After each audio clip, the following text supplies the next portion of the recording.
Welcome to the NonProfit Podcast Network. Our purpose and passion are simple: to highlight the incredible nonprofits that make our communities stronger. Each episode is a chance for these organizations to tell their story in their words, sharing not just what they do, but why it matters to the people they serve, to their supporters, and to all of us who believe in the power of community. Through podcasting, we hope to amplify their voices, inspire connection, and give them one more tool to impact the hearts of donors, partners, and neighbors alike. This work is made possible through the generous support of our incredible partners: CapTrust, offering fiduciary advice for endowments and foundations; Western Health Advantage, a local not-for-profit health plan that believes healthcare is more than coverage. It's about caring; CORE, executive leadership and comprehensive support services. They work in it so you can work on it. And Five Star Bank, a local, trusted advisor to community nonprofits for over 25 years. This episode is powered by SMUD, Sacramento Municipal Utility District's Shine Awards program benefiting nonprofits for energy efficiency. Apply today. Most of us can remember our first job. Maybe it wasn't glamorous. Maybe it had absolutely nothing to do with the career we eventually pursued. But it taught us something: how to show up on time, how to work with a team, how to take direction, how to deal with customers, solve problems, earn a paycheck, and begin to understand what it means to be responsible for your own future. For some young people, getting that first opportunity isn't so easy. That's where Juma Ventures comes in. Juma is an employment social enterprise working with young people between the ages of 16 and 24 who are facing economic hardship and, in many cases, additional barriers involving foster care, housing instability, interrupted education, trauma, or long-term unemployment. And what I find particularly interesting about Juma is the model: earn, learn, connect. Young people get real jobs in real working environments, from Golden One Center and Sacramento Republic FC matches to concerts, hospitality venues, and even the Empress Tavern. At the same time, they build financial literacy, career readiness, confidence, workplace skills, and connections to education and future employment. In Sacramento, the organization is celebrating 10 years of helping young people move from opportunity to independence. My guest is Stephen Norris, Sacramento's Director of Development. We talk about how this unique social enterprise works, why collaboration is central to its success, and what employers gain from the model. What happens when a young person is simply given the right opportunity, the right support, and the chance to prove what they can do. I think you'll appreciate the impact Juma has on our youth employment. Stephen Norris, welcome to the NonProfit Podcast Network. Jeff, thank you for having me. It's great to sit across from you. I got to say, I'm thrilled to be here, honored. When you're in a nonprofit space, you're probably the most popular person in the room just for things like this. So I'm thrilled to be here. Thank you for having me. Well, thank you for that. And I know that we have seen each other many times and threatened to do this. So we did it. Finally, we're doing it. Yes. I'm excited about that. We can put our swords back in our scabbards. That's right. We can just move forward, yeah. So, Juma. Mm-hmm. People see it. It's all caps. Mm-hmm. The assumption is this must be an acronym for something. What is Juma? It's a great first question. So Juma Ventures. Juma is a word in some African dialects that could mean work, or in some other dialects it could mean family. So we are essentially strengthening family through work. And so that is kind of the core of our value at Juma Ventures. And I'm sure there's some cool acronym we could reverse engineer, but that's where Juma comes from. Yes. There we go. Yeah. Now we have an understanding. Mm-hmm. I'm sure, not unlike me, somebody's listening and going, "Oh, I had no idea. That's kind of cool." Beautiful. Yeah. What a great interpretation and application, because it's an education when you learn what the name is all about. Exactly. Yeah. You've been with the organization for a little over 10 years, starting in Seattle, and now you're running the Sacramento region. Juma's been around for a while, almost 30 years, maybe 30 plus at this point. Correct, yeah. I love the orientation story. Sure. I want you to share it because I think a lot of people, as they listen, they certainly will reflect on part of what that all means and they'll understand it. Yes. Well, so in 1993, years and years before I had started with Juma. It started in San Francisco. Juma operated a Ben & Jerry's franchise in the city and directly employing folks who had been dealing with homelessness. So homeless individuals were the employees at this Ben & Jerry's franchise being supported by Juma and surrounded by a wraparound supportive services. And so the details have changed in those 33 years, but the core of our mission of providing supportive employment in really cool, like creative, amazing environments to individuals with barriers has stayed constant throughout. So Juma, we're what's known as a nonprofit social enterprise or an employment social enterprise. So we own and operate businesses, but with the express purpose of employing low income, what we term opportunity youth individuals. So the enterprise part is us running the business. The social enterprise part is us focusing on employees rather than profit. And then the employment social enterprise, there's plenty of social enterprises out there, but we are focused on employing those young adults who are going to be benefited the most by this transformative experience. And what's interesting there, aside from the aside I'll take, is so many of us love Ben & Jerry's flavors. Mm-hmm. They were creative and still are very unique in their mixes and blends of different ice creams.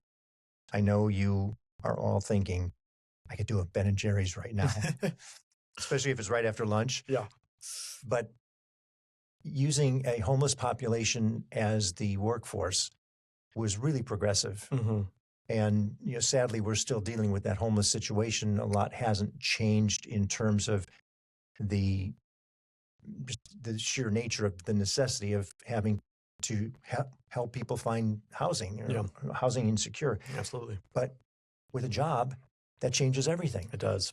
And you've migrated now to youth, which, if we do this correctly, those youth will not become exactly a part of the system of homelessness. It's a preventative measure, and it's so critical for young adults who are on the edge of becoming adults. And this is the moment where they can fall through the cracks or succeed. And so we're trying to catch them right before that and give them the skills and the toolkit, the core competencies to kind of launch into a career, sustain themselves and their families, and really just thrive. And that's our method for breaking the cycle of poverty. So I mentioned that we started back in 1993. Since then, Juma's been able to serve over 10,000 young people. They've earned over $15.5 million in wages, which is so which cool. Gets put back into the economy. Exactly. And speaking of that, overall, our employment social enterprise has earned $44 million in enterprise revenue, which, again, feeds back into the economy, but also feeds directly into our programming. So any dollars that we make from those, and we can dive into the details, but that's going to go right into the supportive kind of piece of all of our programming to make sure that these young people are staying retained, succeeding, and then going on to that next amazing opportunity. Let's talk about that. Who are the people you serve? And I don't mean the businesses yet. We'll get to that in the funding conversation. But who are the youth? What do they look like? Yeah, our young people are 16 to 24-year-olds. All of them are low income. And here in Sacramento, I believe we're at maybe 97% have an additional barrier. And so that could mean about 80% of our young people receive government benefits. 47% have had involvement in the foster care system. 64% were out of work before coming to Juma for maybe up to 6 months or more. Many of them have been out of school, have mental health or trauma issues, face homelessness. So they have barriers. I believe here in Sacramento, 86% of our young people have more than one of those barriers because so many of them are co-linked. Oftentimes, if you're coming out of the foster care system, you're going to be low income, get government benefits, and maybe struggle to find work. And it's it can be just an overwhelming burden for a young person without the right supportive services. Let me ask, in terms of the services you provide for not only the youth, but how does one find Juma? Yeah, there's a few different ways, and it's cool every time. I would say the primary way is that we build really robust and specific partnerships with amazing community-based organizations in the field. So we bring in young people who may be receiving services from probably such past guests as Wind Youth Services and Three Strands Global Foundation, the Department of Human Assistance, SAC Job Corps, Lutheran Social Services. So these organizations are doing some amazing work with the same population, but they're focused on a different aspect. So maybe, for example, they might be providing housing assistance for a young person, or they might be providing really intensive case management and supportive services and transportation support, or maybe providing mental health or other kind of supportive things. But the number one thing those young people are saying is, this is incredibly important. Now I want a job. I want to get out of these services and support myself. And so they'll go through these really incredible job readiness programs.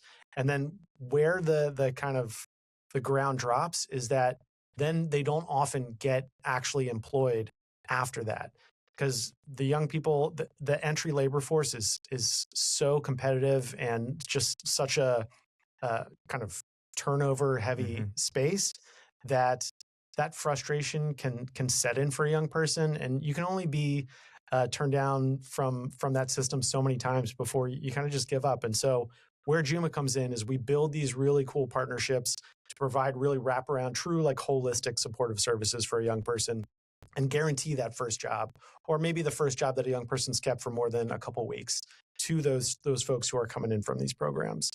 Now, I would say the other way, and actually one of my favorite ways, is that a Juma young person, we have had amazing kind of youth surveys where 100% have been satisfied. 97% they would say they would refer a sibling or a peer to Juma services. So to us, that's a glowing source of pride and a key measure of success. And so we see that a lot.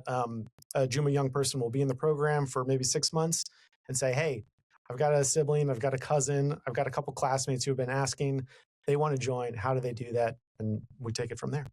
Oh, that's the best testament you've got. Yeah. That referral system is the most credibility because it's from student to student, peer to peer. Yeah. I can't help but smile every time I talk about it. It's very cool. Yeah. I like that. And I know on the website, as I watch a couple of the video clips that are up there, just rolling, you can see the pride in that whether it be a student or youth, that young person, as they're reaching across the counter.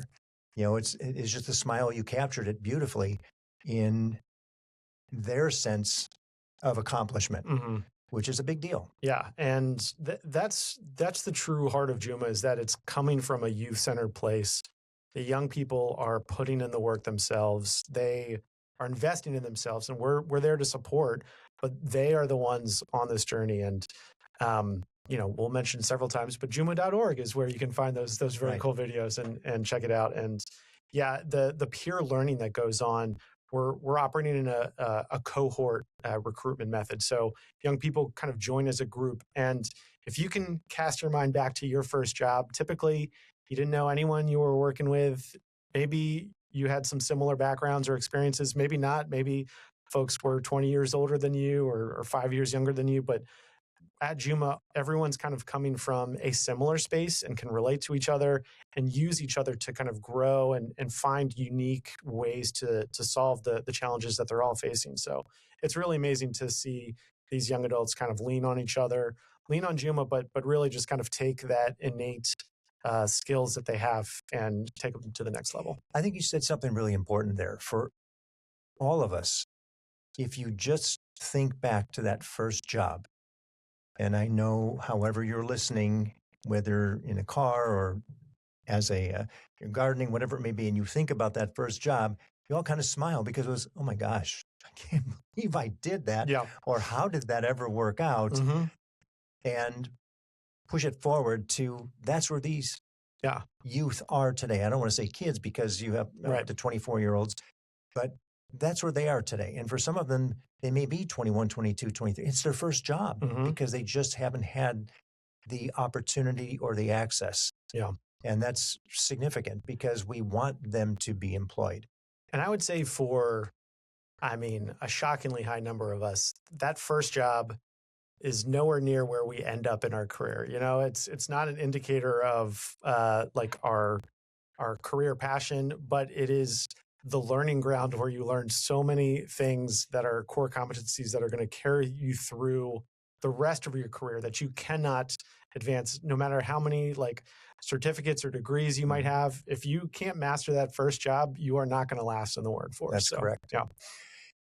The organization operates on 3 pillars: earn, learn, connect. Would you walk me through those 3 pillars? Absolutely. Yeah. So I think we really start with, and they're often so codependent, but earn and learn. So here, let's focus on Sacramento. So here in Sacramento, we're actually celebrating our 10th anniversary.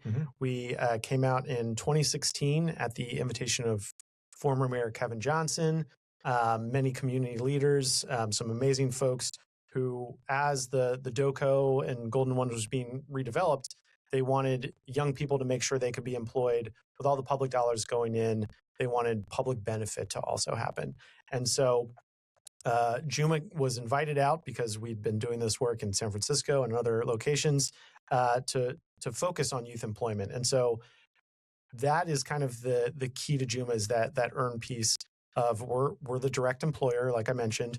We're offering young people a job, and typically it's in food concessions, guest service, a variety of kind of like entry-level spaces, but in the most fun environments possible. So a young person is joining Juma and starting work at the Golden One Center for every Kings game, for like Disney on Ice and all the third-party concerts. And they're doing amazing work at concessions, at the coffee carts, as guest service participants. And we've been able to expand those job opportunities from that first space at Golden One in 2016 to all of the Sac Republic FC games. And we have a new partnership. I'll talk much more about that, but at Empress Tavern with some amazing partners at Alchemist CDC. Young people have worked at all the River Cats games and A's games, up in Toyota Amphitheater and Wheatland for all the summer concerts. So that's kind of the entry point to Juma for a young person is employment. And so that's that first pillar of earn. In addition to that, while they're going through the job, again, we're a nonprofit. We're providing a host of supportive services around and outside of the job. And some of those have stipends to make sure that young people can participate, stay engaged, and really maximize those things. So they're not only earning on the job, but they're earning in the programming. And that's kind of where Learn kicks in. So Learn also has a couple different options where they are going through these really robust set of workshops and one-on-one sessions where each one is incentivized so that they can make sure they can attend. So they're earning while they learn, but they're really focused on financial literacy and capability. You're getting your first paycheck now. Let's figure out how to do that. So many of our young people are practicing budgeting for the first time. A shocking amount of young people have experienced like fraud. Folks have open credit cards in their name. They're often deeply in debt, and it is an overwhelming and crushing space to be. And so a lot of our programming is focused around bringing in professionals, trained coaches, and our incredible Juma staff to make sure that Juma young people can carry through that. We're focusing on career readiness, employment and education exploration, career tours, doing resumes, mock interviews, applications, connecting into trade schools and the amazing system at Los Rios Community College District. So they're earning and learning kind of throughout all at the same time. They're also learning on the job. There's so many key skills, just showing up on time, working with a supervisor, working with a team, working in a very high-paced, very fast and energetic, but often stressful environment. You might be in the back. Especially for somebody who hasn't really been in that environment Exactly, before, with structure and discipline, yes, and teamwork.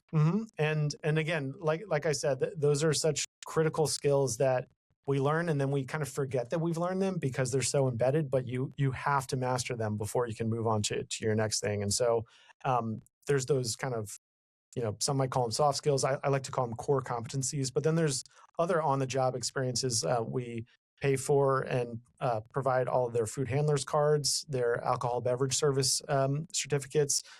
Young people are going to be learning, food service specific things, knife skills, things like that, to make sure that they are ready for, if they so choose, a career in those industries, which are they're amazing careers that I think many people overlook, but also just those core competencies to take them to their next level. So that was a very long-winded way of describing earn and learn, and then connect to me is the most important part. So if you go through the Juma program, you're a young person, you've been working maybe for 6 months, maybe for a year and a half at the Golden One Center and at Sacramento Republic FC matches and at Empress Tavern.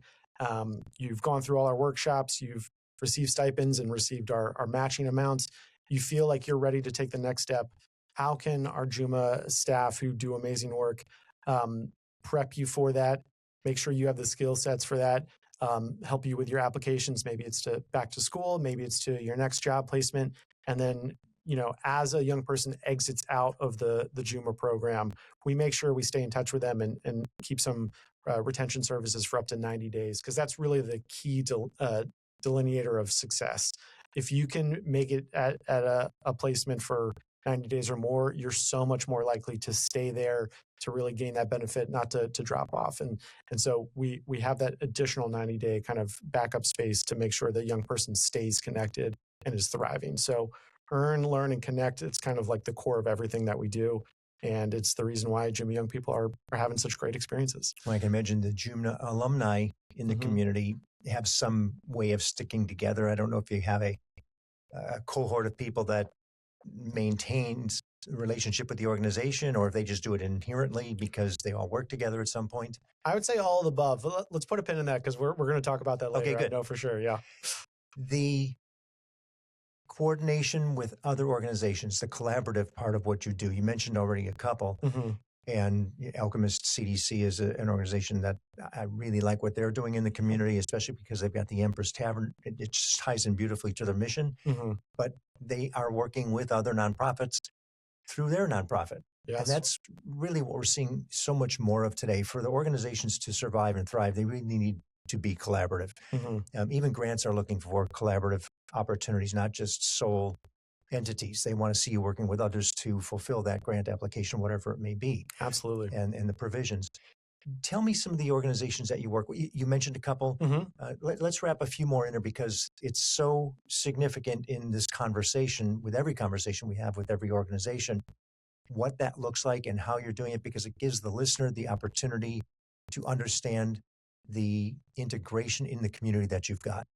Yeah, I would say collaboration is kind of baked into our cultural DNA. It's how we do things. We want to focus and be extremely successful, laser focused on a couple things, and know that for everything else that we'd like to see done, there are amazing organizations already on the field doing that work. And so let's tie together our services and use kind of the group ecosystem to really provide this holistic support. So I'm going to kind of work backwards, actually. So we have some really cool employment partners, primarily those stadiums and sports teams that I mentioned, and the concessionaires located there. That's where we get our enterprise contracts and are able to employ young people. And so making sure that we are operating as I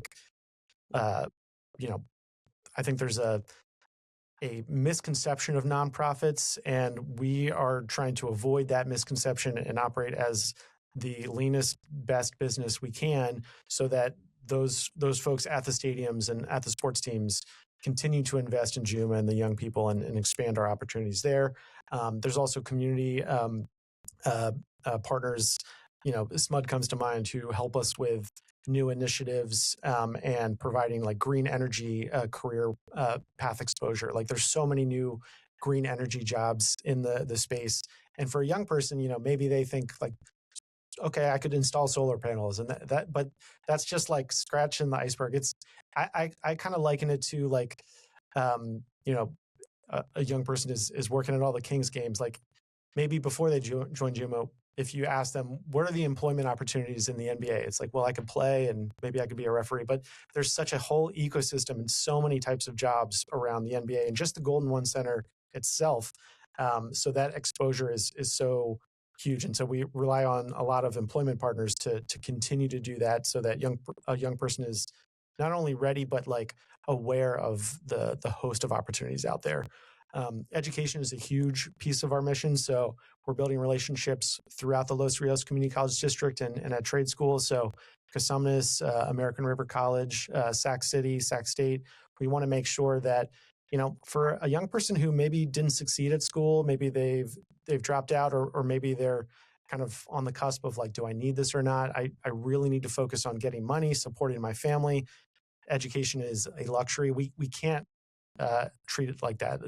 Our young people don't have the luxury of choosing between school and work. And so navigating that space, the bureaucracy of the community college district and college is tough and overwhelming for a young person. So we're there to support with FAFSA applications and getting services on site. There's a host of really great basic needs and supportive services at college campuses that once a young person can tap into and enroll, they're eligible for. And so navigating that system. And then I think our core partners are those recruitment partners that I mentioned. And so again, I'll reiterate, Three Strands Global Foundation, they really focus on a population of victims of human and sexual trafficking. Mm-hmm.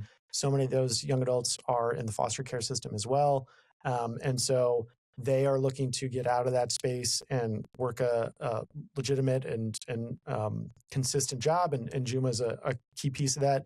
And we can also use the Three Strands amazing team of like, hey, we haven't seen this young person for a few days. Is everything okay? Have you been able to contact them? And that kind of ability to triangulate a young person, so many of whom the cycle of their lives at this point in their time of their life is kind of ups and downs of stability and then crisis, and stability and then crisis. And so when we can track them down so much quicker in crisis, that means we can get them back on track to stability that much quicker. And on the other hand, we can also say, hey, this young person has been killing it at the Juma job. They've gone to all their workshops. They're never late. We're about to promote them into their next leadership position. Next time you see them, give them a kudos and like let them know that they are doing amazing work. And let's keep this like virtuous kind of feedback cycle going. And then we're kind of our newest and most exciting, I would say, current partnership, as we've kind of discussed, is with Alchemist CDC. They do amazing work, and they relatively recently, reopened Empress Tavern on K Street. It had been dormant for a few years. It's this really cool space, and they are operating it now. And they were going to go through this robust kind of workforce program and figure out how to do that. And they said, wait, what are we doing? Let's partner with Juma Ventures and give all of the front service and some of the back service, back of house spaces to Juma employees so that they can learn and grow in kind of an even more elevated environment and expand on the skills that they've been really finalizing in the stadiums, but then take them to the next level at Empress Tavern. And so that's been a really cool partnership. It's still growing. We're constantly in contact of how can we improve things. They're just as laser focused on like, let's do the things that we excel on right, and let's lean on our partners to do what they do well, and just keep making sure that we're not in each other's way, but we're moving in sync and parallel to really focus on the success of our young people. And so that's been really exciting. Well, and as an adjunct to that, I can compliment both of you on that, because there was a third nonprofit that was having an event there, Association of Fundraising Professionals. I happened to be there for that event, and it was seamless. I mean, everything. The food was wonderful. The way it was delivered and presented, and you would never have known that it was anything but a professional staff. So, well, for those listening, I have the biggest smile on my face. I love hearing that, and that's the true testament. I mean, for our young people, it's all about focusing on them and their skills and their growth.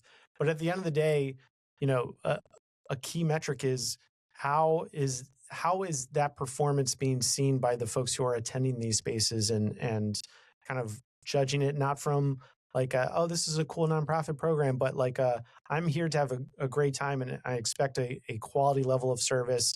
And I've seen plenty of spaces do it well, and I've seen plenty of spaces not do it so well. You can enjoy yourself at these events. You can not enjoy yourself at these events.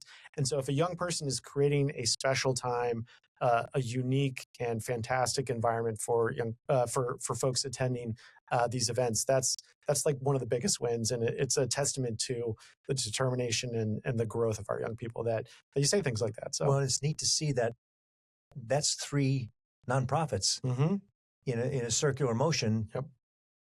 Changing the economy. We'll return with more from Stephen Norris of Juma right after we break for a moment to allow our partners to share their service to our local nonprofits. I'm James Beckwith, President and CEO of Five Star Bank. We're dedicated to supporting nonprofit organizations who advocate for the strength, resilience, and vitality of those they serve. When nonprofit organizations thrive, our community does too. By supporting the NonProfit Podcast Network, Five Star Bank is amplifying the voices and meaningful impact of our nonprofit community.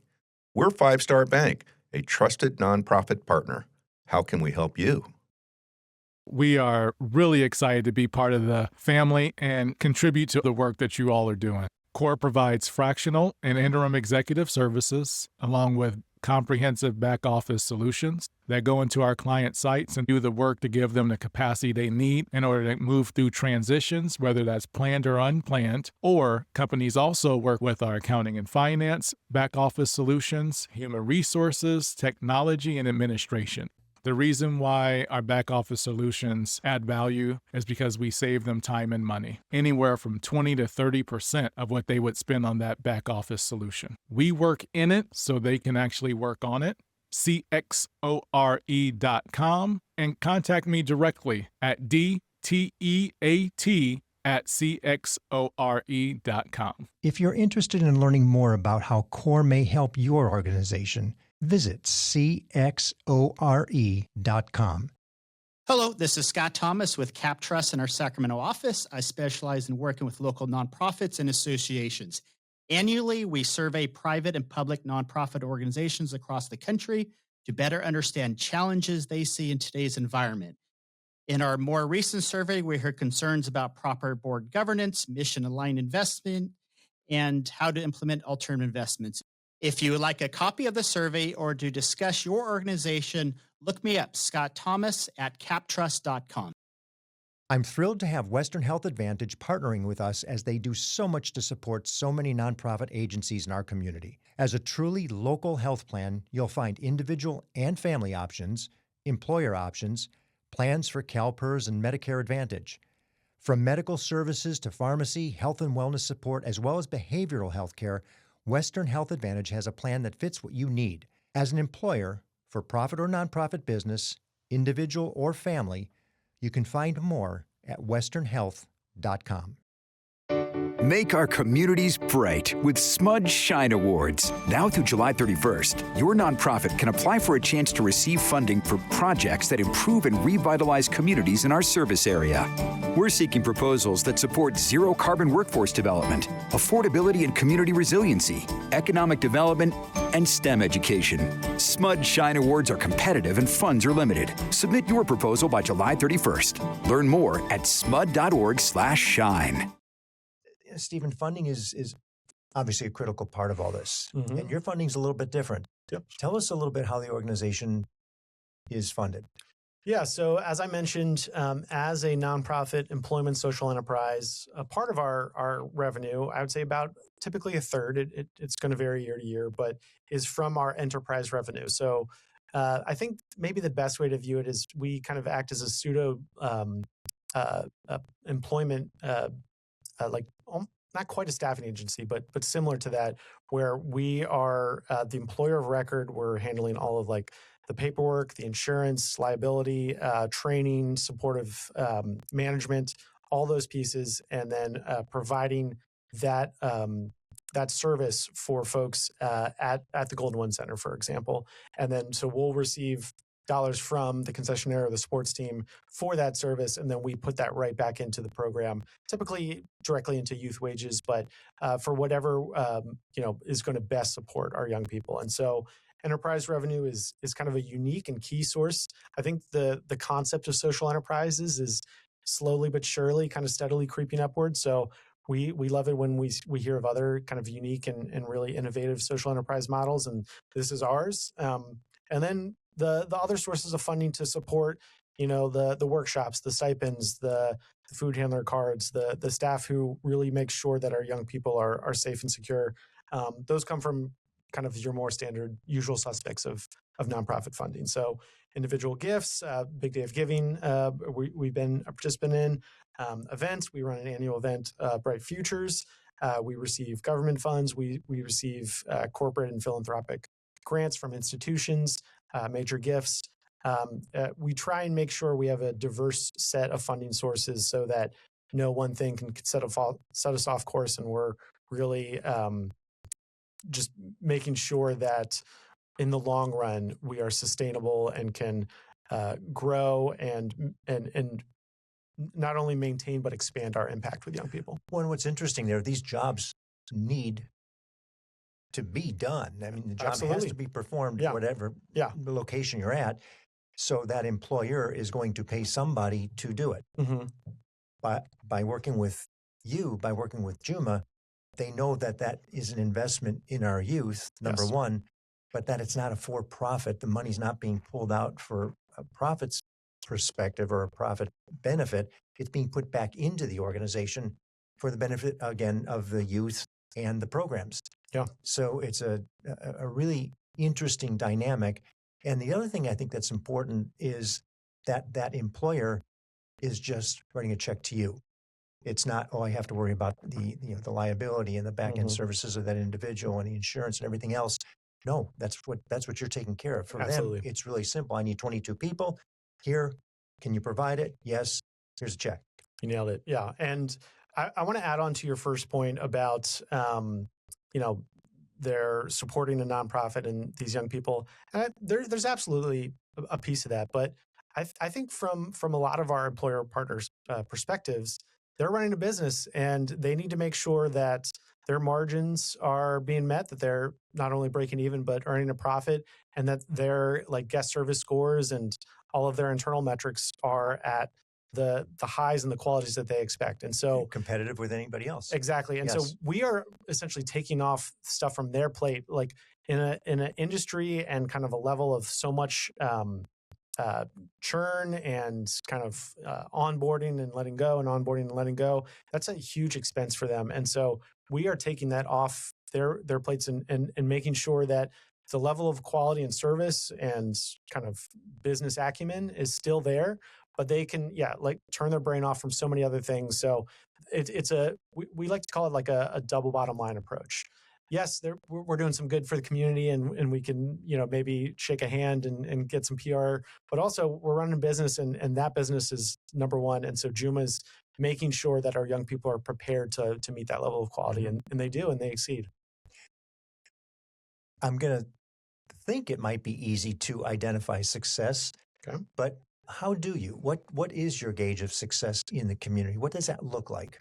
Yeah, I'll start with kind of the boring answers, what we share with funders, and then I'll try and tell some stories that really kind of connect that and share what that actually means. So primarily, we're focused on, we have a really robust learning and evaluation team. They do amazing work to measure it, not only the actual impact, and then are we measuring the right impact? Can we measure more to really capture a youth success and transform and continually tinker and tweak our programs to best serve young people? And so we track hours worked. Typically, we don't even count a young person as being served until they've worked 15 hours or attended one workshop. But ideally, we're looking for, in Sacramento, around 75 hours for a young person to work. We want all of their workshops complete so that they can gain their stipend match. We want them to set up direct deposit. So many of our young people are kind of right in that target demographic of check cashing places. Right. And so credit cards, et cetera, et cetera. That's a part of that financial literacy is connecting them to direct deposit so that they can have immediate access without spending all these crazy fees and stuff.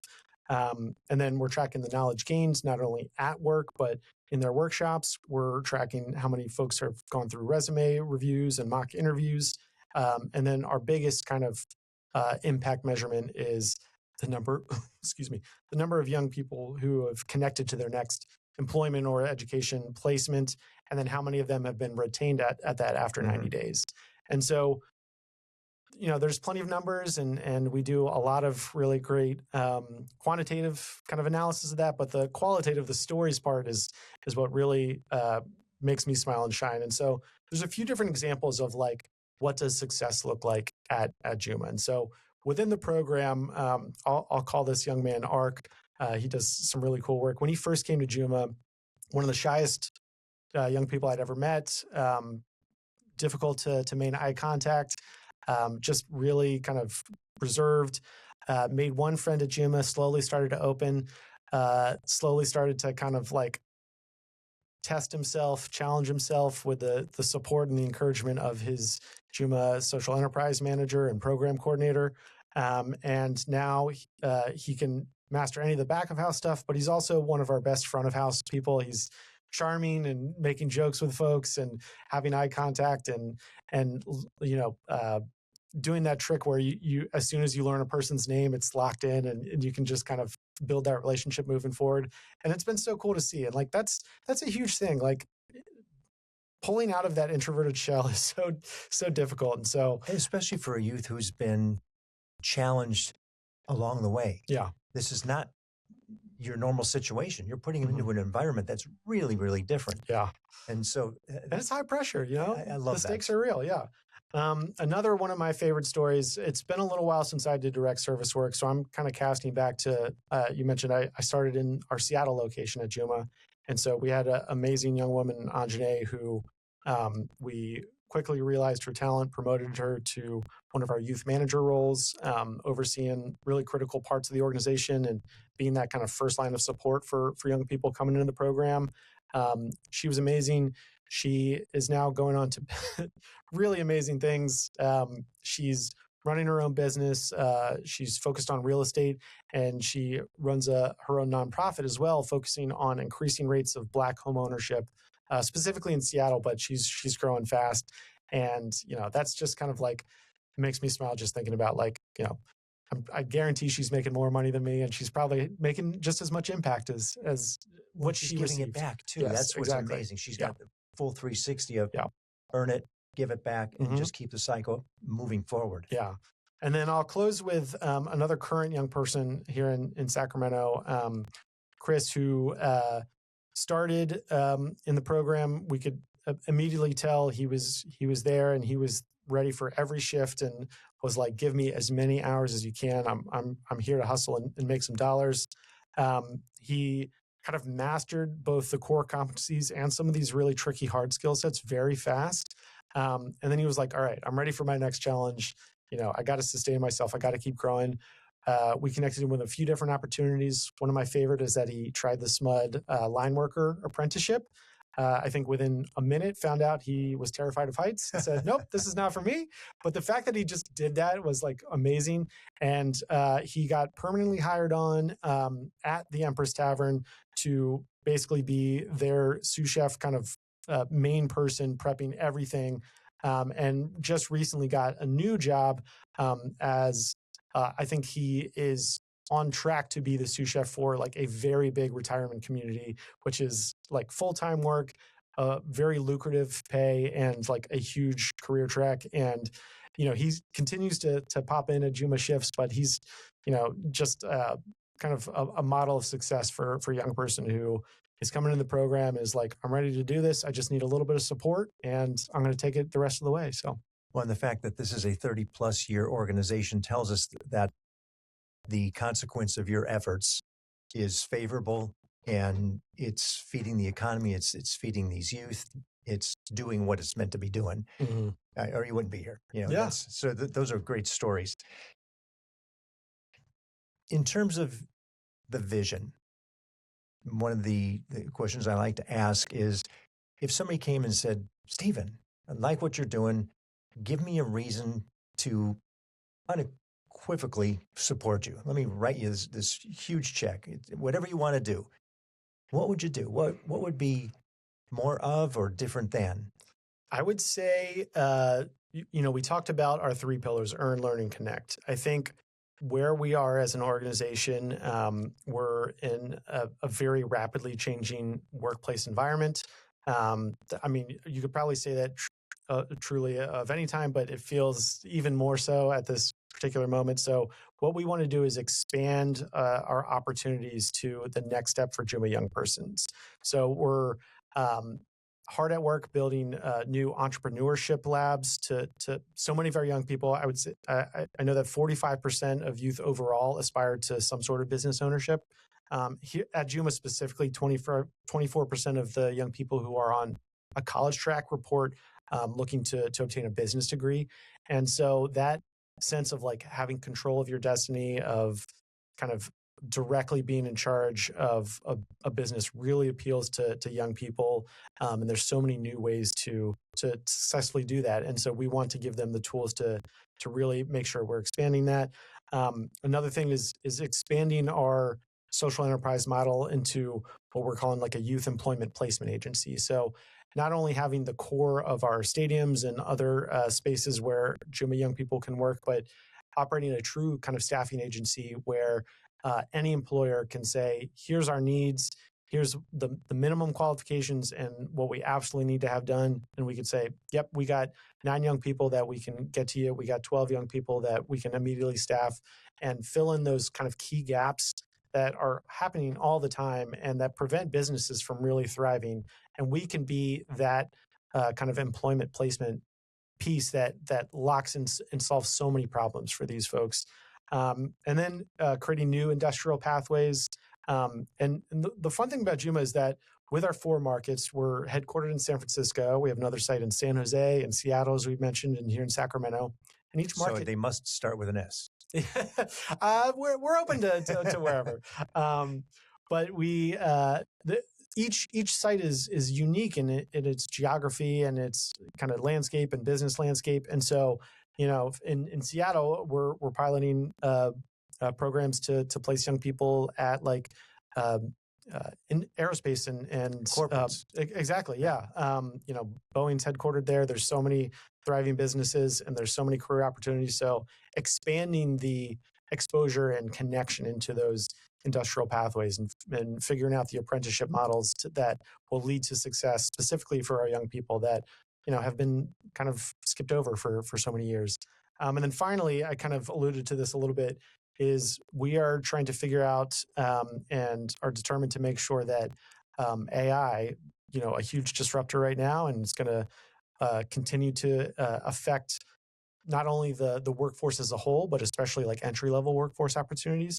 We want to make sure that young people are prepared for this rapidly changing environment and have the skills to succeed and thrive. And so building AI kind of programming into all of our pieces to make sure that young people have the skill sets to be ready, know what pitfalls to avoid. There are inherent risks with using AI, and we want to make sure that they can avoid those and be savvy with how it leads to them adding value as an employee or a business owner themselves. And then, you know, how can we use AI to maintain the internal operations of Juma so much more efficiently, and then that is just going to lead to more innovative ideas and expansion. Mm-hmm. So your blank check, which to whoever you are, thank you, is going to really lead to expanding the opportunities to connect young people into their next space. And really, again, I want to hammer home that our mission is to break the cycle of poverty. And so that is the way to do that, is to give the young people the skill sets, the confidence, and the know-how, and then let them thrive and flourish on their own. Because they will figure it out. Absolutely. Once they've been trained appropriately, they've been engaged and they've been immersed in the process. I mean, it just happens. Yes. And to your point, I was waiting. If you didn't bring that AI up, I was going to say, what about an AI program? And, you know, like so important. The 3 stories that I mentioned, you know, the kind of key thread is just resilience, you know, the growth of self-confidence in oneself, the ability to challenge yourself.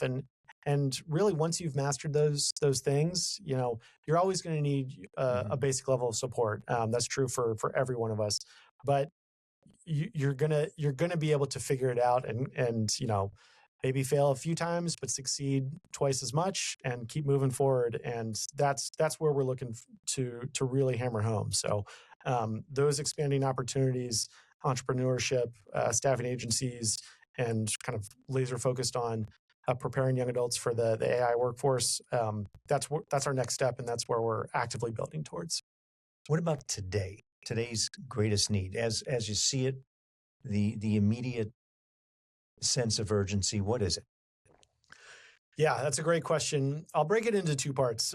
For our young people, the need is crystal clear. At a time when resources across the board are falling for so many different aspects of social programming, but youth programming specifically, their needs are spiking. So it's a really critical kind of gap right now, specifically in like case management and mental health support.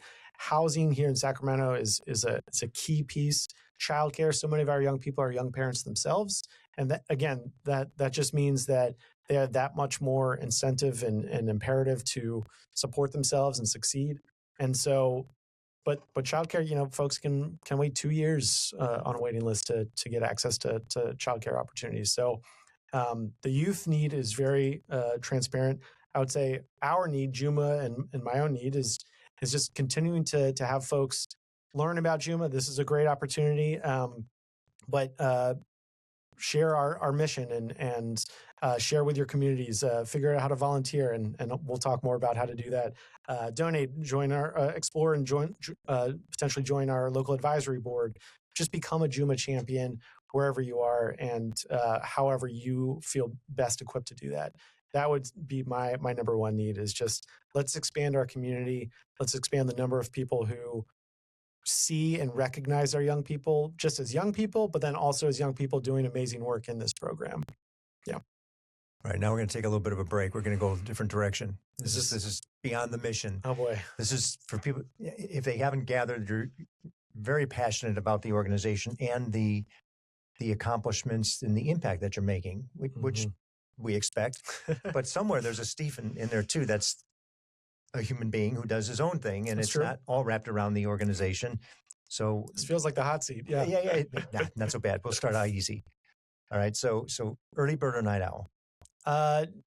Night owl, but I'm trying my best to work towards early bird. Yeah. Last show you binged, or maybe are watching now? I had a blast watching Widow's Bay on Apple TV. I'm not a horror guy, but it had the right amount of comedy and just a tinge of. And they're pushing it heavily right now too. It's a blast. I mean, it's the one thing that it is worth being pushed heavily. I would say. It's actually on our watch list as well. Go-to comfort food. Spaghetti, pizza. Just give me some carbs. Guilty pleasure. I would say currently it's just watching as many soccer games as I can. Oh boy, you're not alone either. I heard that the viewership for the soccer game is rivaling NFL. That might be a cop-out too. It's not a really guilty pleasure, but it's a good one. Yeah, yeah, it's a good one. Yeah. How about favorite place to escape, even if it's just for a moment? I'm actually heading out on a backcountry camping trip around Lake Tahoe this weekend. So yeah, I think specifically we're going to Desolation Wilderness, but maybe my favorite place in the world is Yellowstone or Yosemite. Those two spots are amazing. Too wise. So somebody who likes nature and hiking. Yep. What's a perfect day off look like for you? Let's see. I think just a day off, just turning your brain off and letting yourself relax and doing whatever comes. Is there anything that you do on a daily or even weekly basis that just keeps you sane? I play the drums in a couple bands. This is maybe the worst kept secret that I've been slowly sharing with folks. And so just trying to get out there and play as much as I can by myself with my band in practice or at a show. And now that's a hidden talent that I might have asked, but you just shared it. So I appreciate that. Sure. When you were a kid, what'd you want to be? An NBA player for sure. Yeah, I was right around the kind of peak Michael Jordan era. In terms of people, what quality do you appreciate most? I think just empathy, mixed with like dedication. Like the ability to put yourself into someone's shoes is so critical. And then just having the fortitude and determination to just keep going in the work that you do is so impactful. And I love it. Last question. What's one small thing that's been giving you hope lately?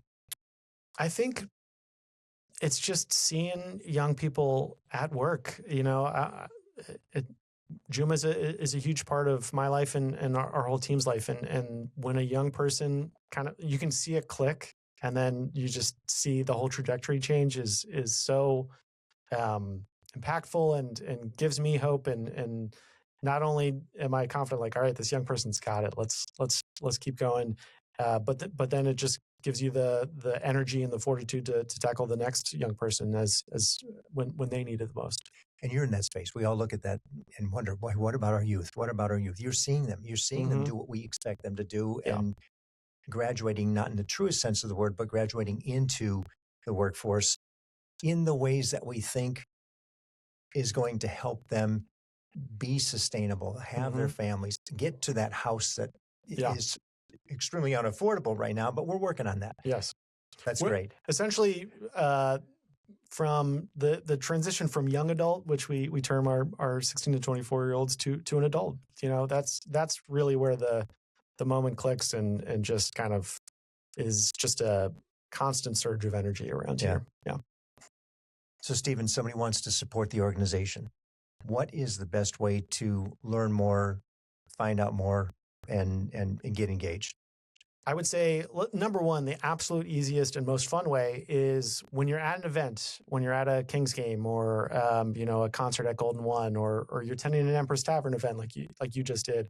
Find a Juma young person. They have very bright hats that say Juma on top. I think you should see our logo here, and just say hi and learn about what makes them tick and their progress at Juma and just in life in general. Seeing our young people in action is just so affirming, and I think that's the easiest way to do it. So number one, just say hi to a Juma youth. They're not too hard to find. And then once you've done that, reach out to me. We have some really cool volunteering opportunities. You can help us participate in mock interviews and help with resume prep. We do a really cool volunteer like networking event where young people can practice those very scary but very essential networking skills with a host of professionals in their community who can give them kind of that next step up and make those connections. I hear so much like it's the number of spokes you have on your wheel that is really going to change the shape. And so become a member of this Juma community. And then, like I mentioned, we're celebrating 10 years. So at Empress Tavern on October 15th, come out and join us for Bright Futures. That's our annual event. You'll hear some amazing youth stories and get to meet them in person, along with our incredible team and our host of amazing Juma champions. Help us raise some money to support young people and have a blast while you're doing it at a very cool venue with very cool partners at Alchemist CDC and the Empress Tavern space. And that Bright Futures is every year in October. Yes. And that's your big fundraiser of the year. That's our fundraiser here locally in Sacramento. Yeah. Okay. Okay, good.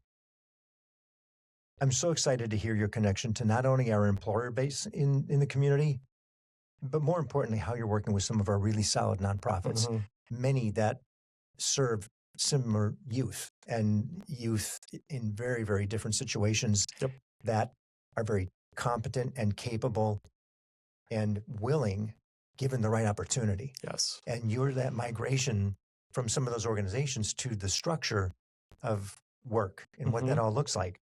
So for me, that's the future of our nonprofit ecosystem and of our economy, because without the youth, there is no future, right? Yep. Deep collaboration for the greater good of the constituent, the beneficiary. For that, Stephen, thank you. How big is your team? How many people do you employ? Locally, we have 5 people here in Sacramento. I think we're around a 30-person agency nationally, if you want to call it that. Sure. But yeah, an amazing group of individuals.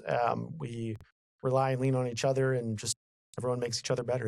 It's a great group. Well, for you and that small group, servicing so many kids and nonprofits and programs, thank you. Thank you for what you do in the community and for what the team does. I should shout out a few people because they might kill me otherwise. Do it. But shout out to Claire and Donna, Carlos, Stephen, and Valeria. You guys are amazing. So you guys are the true geniuses here and making sure that Juma stays chugging and growing. Well, thank you. Let's go make something better. Amazing. Thanks so much, Jeff. Appreciate you. This episode has been powered by SMUD, Sacramento Municipal Utility District's Shine Awards program benefiting nonprofits for energy efficiency. Apply today. Thank you for listening to the NonProfit Podcast Network. We hope today's episode inspired you and gave you a deeper look into the work of our local nonprofits. If you believe in our mission to amplify their voices, please take a moment to leave us a positive review and share this episode with a friend. It helps more people discover the incredible work happening in our community. And don't miss future episodes. Subscribe to our weekly updates and monthly newsletter at nonprofpod.com. And if you're part of a nonprofit that would like to be featured, we'd love to hear from you. Just visit the Guests tab on our website. The NonProfit Podcast Network is recorded and produced at Hear Me Now Studio with generous support from our outstanding partners. CapTrust, fiduciary advice for endowments and foundations, online at captrust.com. Western Health Advantage, local care with community impact. Find the plan that fits at westernhealth.com. CORE, executive leadership and comprehensive support services. Visit cxore.com.